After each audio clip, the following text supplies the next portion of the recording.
So, ano nga ba ang tinatawag na engagement? Yun guys, yung pag may jowa ka tapos nag-proposal sa'yo, hakdog, joke lang guys. So, ang tinatawag na pakikipag-engagement guys, ayun yung dapat nanonood ka daw sa kanilang mga video. Tama nga ba or hindi? Paano ka ba makakapag-engagement sa or makikipag-engagement sa iyong ka-reels or iyong kapwang content creator? So, ito guys, ang totoong pakikipag-engagement at bakit natawag na engagement. So, shortcutin natin guys ha. Hindi lang porket nanood ka doon sa kanyang Facebook ay tataas na ang iyong taas ang professional dashboard mo. Kikita niyo dyan sa inyong dashboard kung ano yung tumataas na level nyo dyan or hindi namumula or hindi bumababa. So, ibig sabihin, stipot siya sa kulay green. So, ang tinatawag guys na pakikipag-engagement, hindi lang dahil nanonood ka. Dahil pag ikaw ang nanood, ikaw ang viewers, ay hindi talaga tataas ang iyong, ano tawag doon? Ay sinasabi nyong engage, di ba? So, ang tataas, ang ratings niya guys, diyan sa kulay green or kulay red na namumula, ay yung pinapanood mo. Gets mo? Hindi ikaw na nanonood. So, magkakaroon at doon papasok yung salitang engagement pag yung pinapanood mo at nag-iwan ka ng comment, bakas ng pagmamahal na ikaw ay nanood, di ba?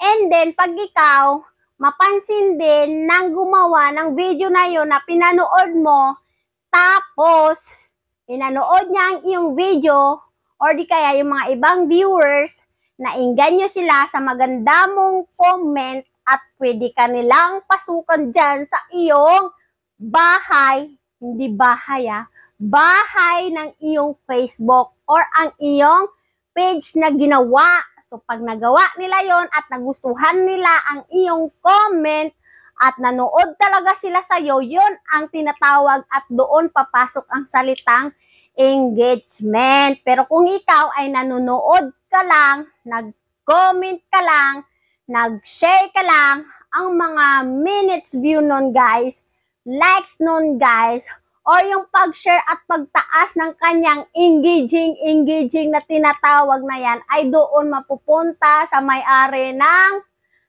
video na pinapanood mo. So, kung ikaw nanonood ka lang, tapos hindi ka pa nag-comment, paano ka mapapansin ng mga ibang viewers ng mga nanonood dyan sa video na yan kung hindi ka nag-iwan ng baka. So, ang totoo guys, at may chance na mapansin ka ng may-ari ng video na yon or yung mga other viewers guys ay mag-iwan ka ng bakas na pagmamahal dyan. Nang sa ganon ay mapuntahan ka or mapansin ka ng big content creator na pinapanood mo.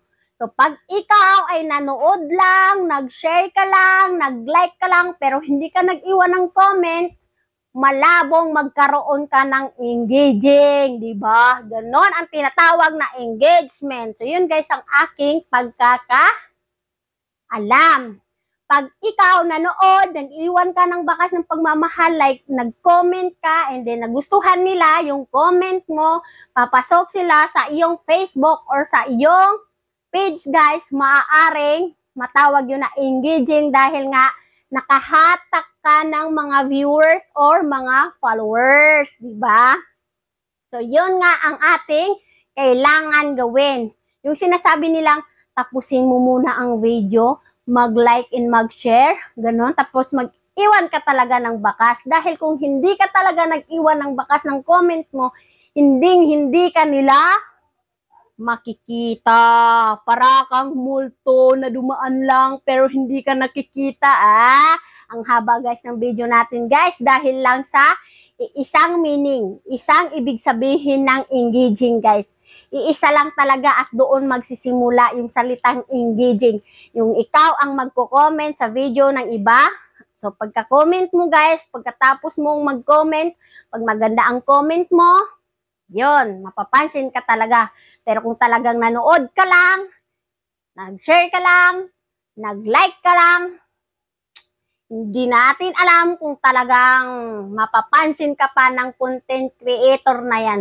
So, yun lang guys. Kung naintindihan mo ang aking pagwawala dito sa Facebook, paki-share ang video na to nang malaman nyo ang totoong ibig sabihin ng engaging. Engaging, engagement, papakasalan ka ng jowa mo pag mahal ka hotdog. So, yun lang guys. Paki-follow, like, and share. Bye!